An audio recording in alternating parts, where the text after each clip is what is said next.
Russia entered the Donetsk front, believing this would be the moment Ukraine's fortress belt finally cracked. For months, its commanders had poured men, ammunition, vehicles, drones, and political pressure into one brutal objective: break the defensive corridor stretching through Sloviansk, Kostiantynivka, and Druzhkivka. On maps inside Russian command posts, the plan looked simple: push forward, exhaust the trenches, slip through the gaps, and open the road toward the heart of Donetsk. But on the ground, every field was watched, every tree line was measured, and every silent approach had already been turned into a killing zone. The first movements came in waves. Russian assault groups advanced toward Sloviansk from the northeast, while other units pressed into the Kostiantynivka and Druzhkivka sector. They no longer moved like the old invasion columns of 2022. There were no giant armored convoys rolling across open roads. This time, the assault was quieter, smaller, and more desperate. Soldiers moved in scattered groups with paper maps, GPS phones, thermal covers, and camouflaged ponchos, hoping darkness would hide them from Ukrainian eyes. Their mission was to crawl into the defensive belt, wear down the trenches, pause, regroup, and strike again. But Ukraine was waiting. Before the Russian troops understood what was happening, the battlefield changed shape around them. On April 30th, near the Sloviansk direction, Ukrainian forces launched a sudden counter-strike northeast of Lyman and south of Kolodiazy. The Russians had expected resistance. They had not expected the trap to close this fast. Low ground that looked like a route forward became a funnel. Tree lines that looked empty began feeding coordinates to artillery. Drones appeared overhead, not as random machines, but as hunters, guiding fire onto stalled assault groups one after another. In minutes, the Russian advance lost its rhythm. Small units that were supposed to infiltrate quietly became isolated targets. Communications grew confused. Some men pushed forward without knowing their flanks had collapsed. Others stopped, waiting for orders that never came. Ukrainian artillery and FPV drones cut through the pauses between Russian assault waves, turning the very tactic meant to exhaust Ukraine into a pattern Ukraine could predict and punish. Then came the second blow. In the Kostiantynivka and Druzhkivka corridor, Ukrainian troops struck back after Russian infiltration attempts around the eastern sector. Positions Russian sources had claimed as captured suddenly shifted back under Ukrainian control. Soldiers who had entered the area in small groups found themselves surrounded by fire from multiple directions. There was no dramatic armored breakthrough, no clean retreat, no heroic advance. There was only panic spreading through confused units that had walked into a defensive system deeper than they had imagined. At first, they stepped back. Then they ran. The aftermath told the story better than any official statement.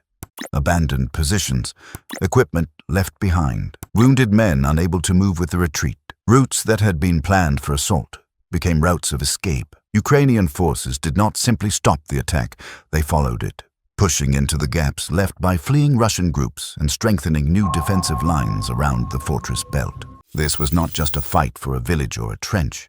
It was a warning. Russia's spring offensive, presented as a coming breakthrough, had stumbled at the gate. The Sloviansk approach did not open. The Kostiantynivka and Druzhkivka corridor did not fall. The fortress belt, instead of breaking, absorbed the pressure and struck back. The numbers behind this failure are even darker for Moscow. Russia was attacking more often, but gaining less ground. In April, its captured territory reportedly dropped compared with March, even as the number of offensive operations increased. That means the army was spending more lives for smaller results. Around Donetsk, where Russia concentrated much of its effort, the advance slowed sharply. Some estimates describe dozens of separate assault actions for every square kilometer gained. In simple terms, Russia was not advancing like a machine.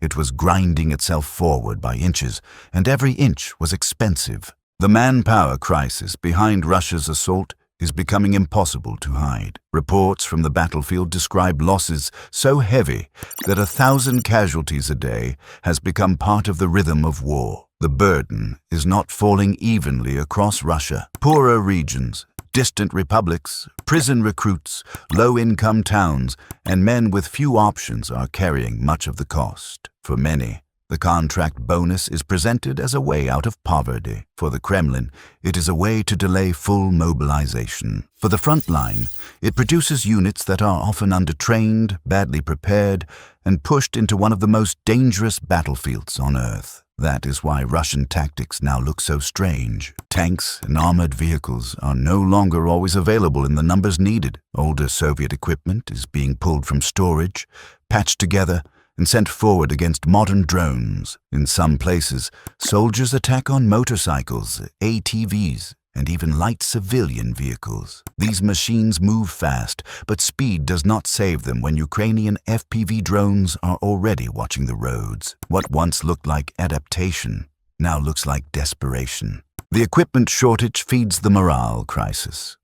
New soldiers reach the front with limited training, poor coordination, and little confidence. They face Ukrainian units that know the terrain, understand drone warfare, and fight from layered defenses. The fear is no longer only artillery. It is the sound of a drone somewhere above, the sudden loss of signal, the knowledge that one exposed movement can bring fire within seconds. And then Russia's communication problem deepened. Yet Russia's reliance on grey market satellite systems became a weakness. When access to foreign satellite terminals became restricted and disrupted, frontline units felt the impact quickly. Small groups lost contact. For an army trying to fight a fast drone war, that is not a small inconvenience.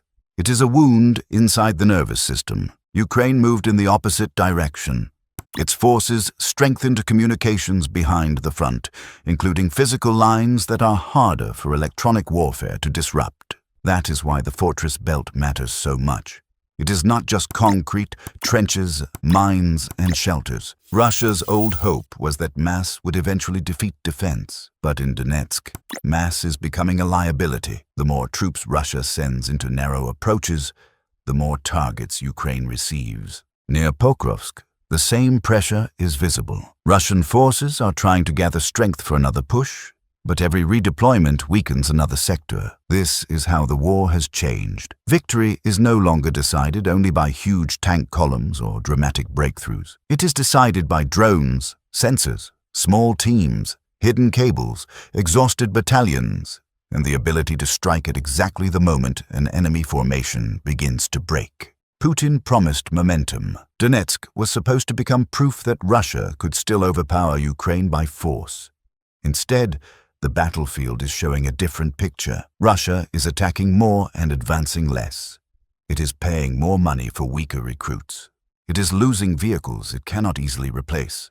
It is struggling to communicate while Ukraine improves its network. And at the fortress belt, every failed assault tears another hole in the illusion of an unstoppable offensive. The most frightening part for Russia is not that one attack failed. It is that the pattern is repeating. Small groups move forward, drones find them, artillery locks in, communications fail, survivors retreat. Ukraine pushes into the gap,